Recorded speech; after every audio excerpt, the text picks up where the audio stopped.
Représentant du président de la Chambre des représentants du Royaume du Maroc, Mesdames et Messieurs les journalistes, très chers compatriotes, distingués invités.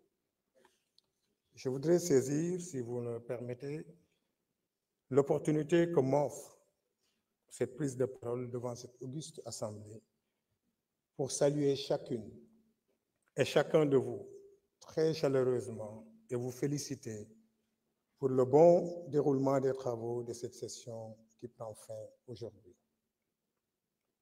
Pour la première fois dans l'histoire du Parlement sénégalais, les députés marquent la clôture de la session unique par une cérémonie officielle à laquelle sont conviés des autorités de la République et des parlementaires des pays frères de la CEDEAO et d'autres pays africains. Cette initiative du président de l'Assemblée nationale, M. Malick Ndiaye, et de son équipe est la preuve d'une institution parlementaire dynamique et ancrée dans la volonté d'une coopération parlementaire conformément aux principes de la politique d'intégration africaine du gouvernement sénégalais. Monsieur le Président, distingués invités, honorables députés, nous avons tous ici ensemble, le samedi dernier, adopté la loi de finances rectificative pour l'année 2025, puis tenu le débat d'orientation budgétaire, nous conformant ainsi à une exigence républicaine consacrée par l'article 56 de la loi organique numéro 2020-07 du 26 février 2020, relative aux lois de finances internalisant la directive communautaire numéro 06 CM 2009 du 26 juin 2029 qui prône une gestion des finances publiques axée sur la performance, l'obligation de rendre compte et la transparence. Le document de programmation budgétaire et économique pluriannuel, document introductif du débat d'orientation budgétaire est d'une remarquable qualité, preuve du soin apporté à sa préparation par le gouvernement dirigé par le Premier ministre, M. Ousmane Sonko, sur instruction de son Excellence, M. le Président de la République du Sénégal, M. Bassirou Diomaye Diakhar Faye, dont je vous transmets ici les salutations chaleureuses et l'expression de sa considération distinguée et de son profond respect. Cette séance qui a pris le temps nécessaire pour examiner de façon détaillée le DPBEP m'a permis de mesurer l'engagement et la détermination de chaque partie ici présente, gouvernement comme Assemblée nationale, dans les différentes composantes et selon ses attributions et ses prérogatives, à s'atteler à la prise en charge des préoccupations et aspirations légitimes de nos concitoyens. Monsieur le Président de l'Assemblée nationale, distingués invités, honorables députés, le gouvernement que nous représentons ici agira au mieux pour les intérêts de notre peuple dans l'immédiat, puisque les urgences et priorités sont nombreuses, mais aussi pour la postérité. Car nous allons semer les graines dont nous voudrions que nos enfants récoltent les fruits dans les plus brèves échéances.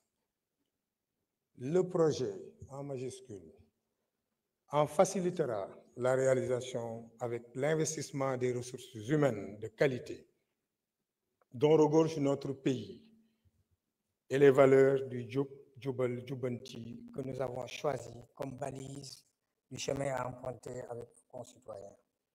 De ce fait, notre engagement au service du pays doit refléter nos obligations républicaines.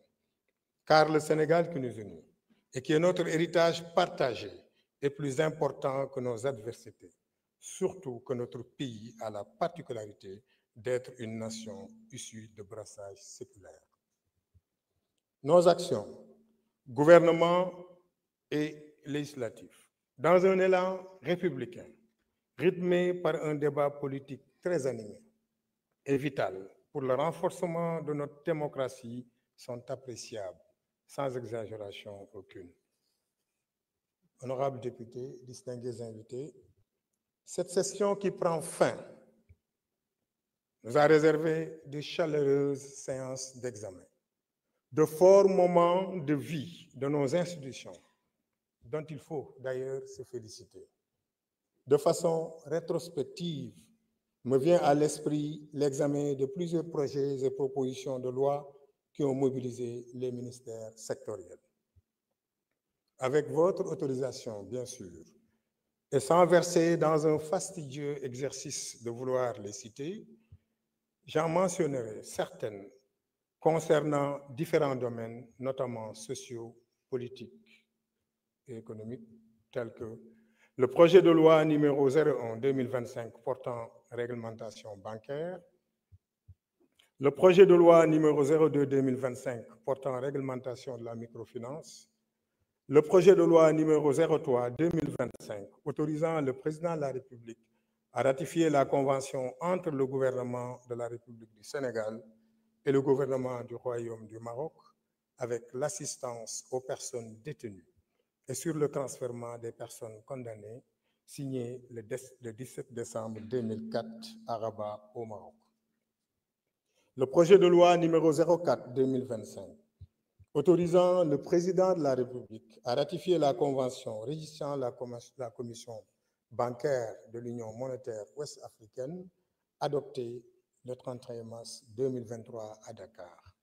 Le projet de loi numéro 06-2025 autorisant le président de la République à signer l'instrument d'adhésion au statut de la Banque de commerce et de développement de l'Afrique de l'Est et australe. Le projet de loi numéro 13-2024 portant révision de la Constitution. Et tout dernièrement, la proposition de loi portant révision de la loi organique, qui est une mise à jour de votre outil de travail qu'est le règlement intérieur pour l'adapter aux exigences d'efficacité, de transparence et de performance que commandent nos orientations clairement identifiées dans l'agenda de transformation nationale.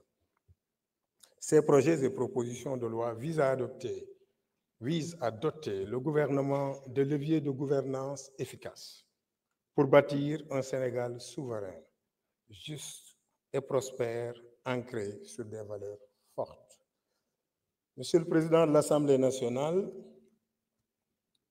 l'institution que vous dirigez est la deuxième institution de notre pays. Elle est un lieu de manifestation de notre vitalité démocratique, un espace de débat au sein duquel sont auscultées les politiques publiques et examiner les crédits destinés à la construction et à la transformation de notre pays. L'Assemblée nationale est aussi ce lieu de représentation, malheureusement particulièrement exposé, souvent hâtivement jugé.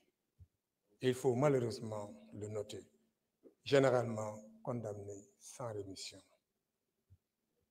Mais je vous encourage à continuer à faire votre travail pour que les Sénégalais comprennent ce que l'Assemblée nationale représente dans ce pays.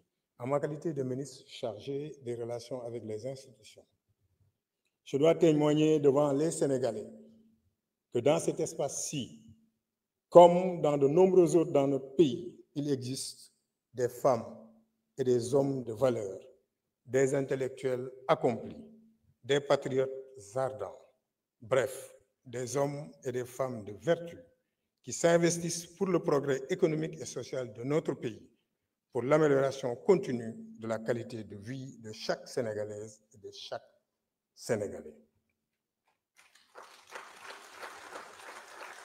Vous méritez le respect et la considération des Sénégalais. Vous continuerez aussi à le mériter si vous gardez à l'esprit que vous êtes là pour le peuple. Dans cet esprit, je salue de nouveau tout le travail qui a été collectivement abattu ici. Et chaleureusement aussi, je salue en cette fin de session tout un chacun ici. Je souhaite à chacune et à chacun d'entre vous des vacances parlementaires mis à profit pour exercer votre mission de contrôle du gouvernement sur le terrain de vos localités respectives. Je sais que la session prend fin, mais le travail de parlementaire sur le terrain ne va pas s'arrêter si je connais bien les gens qui sont ici. Je vous dis aussi que c'est avec un réel plaisir que je compte vous retrouver, s'il plaît à Dieu, en octobre, Inch'Allah. Je vous remercie de votre aimable attention.